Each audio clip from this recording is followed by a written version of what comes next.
Zia charitable trust মামলায় বিচারিক আদালতের দণ্ডাদেশের রায়ের বিরুদ্ধে বিএনপির চেয়ারপারসন খালেদা জিয়ার আপিল মঞ্জুর করেছেন হাইকোর্ট। বিচারিক আদালতের রায়ে খালেদা জিয়ার 7 বছরের কারাদণ্ড ও 10 লাখ টাকা অর্থদণ্ড আরোপ করা হয়েছিল। এই রায় বাতিল ঘোষণা করে বিচারপতি এ.কে.এম. আসাদুজ্জামান ও বিচারপতি সৈয়দ এনায়েত হোসেনের সমন্বয়ে গঠিত হাইকোর্ট বেঞ্চ আজ বুধবার এই রায় দেন। ফলে এই মামলা থেকে খালাস পেলেন খালেদা জিয়া। খালেদা জিয়া ও অপর দুজনের করা পৃথক দুটি আপিল মঞ্জুর করে এই রায় দিয়েছেন হাইকোর্ট। এর আগে জিয়া চ্যারিটেবল ট্রাস্ট মামলার বিচারিক আদালতের রায়ের বিরুদ্ধে খালেদা জিয়ার আপিল শুনানির জন্য উদ্যোগ নেন তার আইনজীবীরা।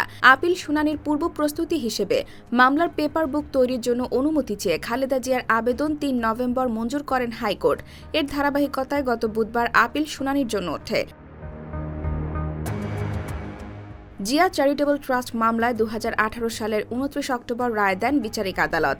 এ রায়ে খালেদা জিয়াকে 7 বছরের কারাদণ্ড ও 10 লাখ টাকার অর্থদণ্ড আরোপ করা হয়। এছাড়া ট্রাস্টের নামে কেনা কাকরাইলে 42 কাঠার জমি বাজেয়াপ্ত করে তা রাষ্ট্রের অনুকূলে নেওয়ার আদেশ দেওয়া হয়।